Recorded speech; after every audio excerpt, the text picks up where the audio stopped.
Bismillahirrahmanirrahim. Allahumma shalli ala sayyidina Muhammad. Saya sedang nonton YouTube-nya Al Jazeera membahas tentang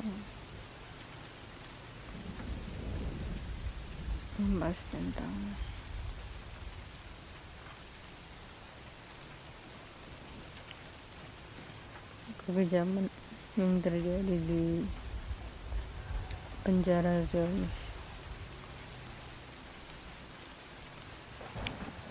penjara Israel, tahanan yang sempat keluar dari sana, laki-laki atau maupun perempuan mendapatkan siksaan yang sama-sama kejam.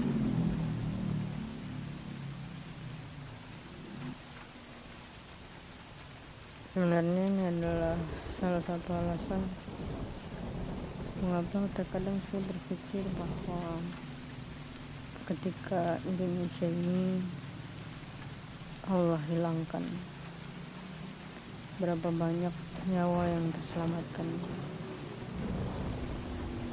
Dan sekarang ketika Allah membuka informasi tentang betapa bejatnya perilaku pemerintah Wakanda terhadap daerah-daerah yang ditindas oleh pertambangan, apakah kita melakukan sesuatu?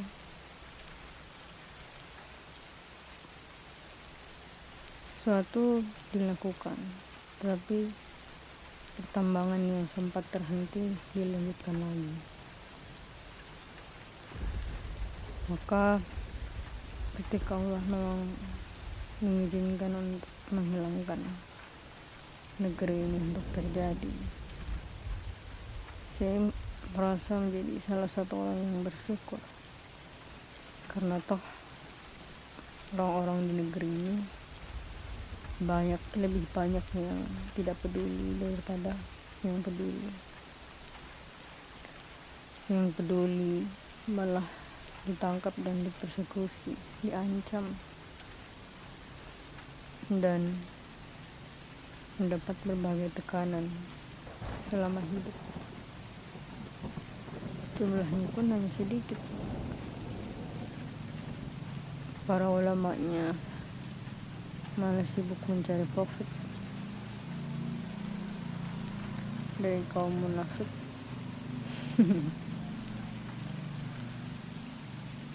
Beberapa orang yang lain lebih banyak yang tidak peduli daripada yang peduli, dan yang peduli malah dipersekusi. Maka wajarlah ketika Allah mengizinkan untuk menghilangkan negeri ini, karena menghilangkan negeri ini membawa keselamatan bagi banyak orang di luar sana. Karena profit kita kemana-mana, profit kita ke Zionis Amerika, profit kita ke elit PRC, dua negara besar yang melakukan penindasan di mana-mana.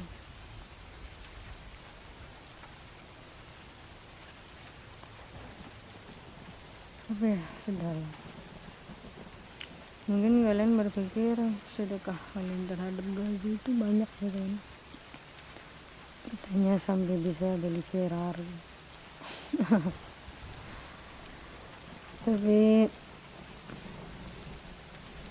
kalau misalnya akal kita itu nggak terlalu sempit atau nggak terlalu bodoh untuk menghitung, kenyataannya bahwa sedekah yang kita berikan ke Gaza itu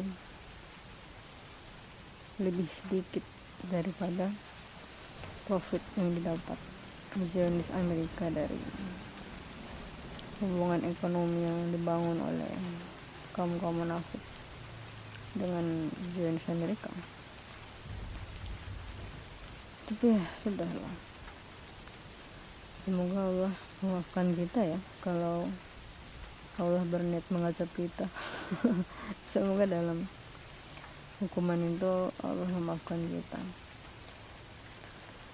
Tapi saya berharap orang-orang yang peduli, orang-orang yang berjuang itu terselamatkan dan terus berjuang bersama Imam Mahdi nantinya, kalaupun mereka memang menginginkan itu. Kalau mereka tidak menginginkan itu, banyak sih saya dengar, saya lihat bahkan ustadz sendiri yang merasa tidak mau hidup di zaman Imam Mahdi, zaman Dajjal lah, gak mau hidup di zaman Dajjal karena takut iman mereka gak kuat. Wallahu alam. Beberapa ustadz juga mengatakan bahwa dunia internet akan hancur sebelum Dajjal muncul. Tapi ya sudah, apapun yang terjadi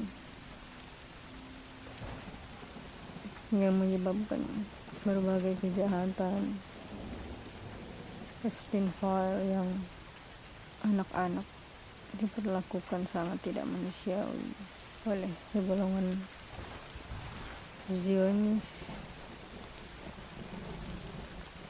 maka semua ini berasal dari perputaran profit yang dihasilkan oleh manusia itu sendiri dari sebuah sistem yang dibangun oleh elit Zionis dan elit PRC di daerah kekuasaan mereka masing-masing. Ternyata kita selama ini hidup dalam kepalsuan iman.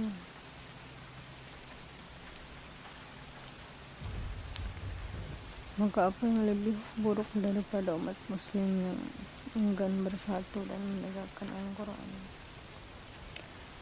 Apa yang lebih buruk dari seorang muslim lelaki yang menolak untuk berperang, memerangi kezaliman?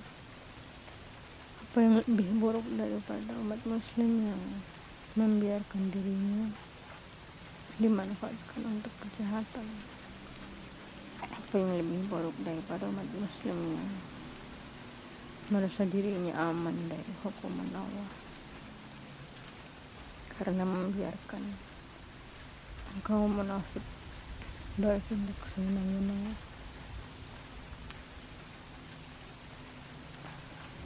Ya, wallah.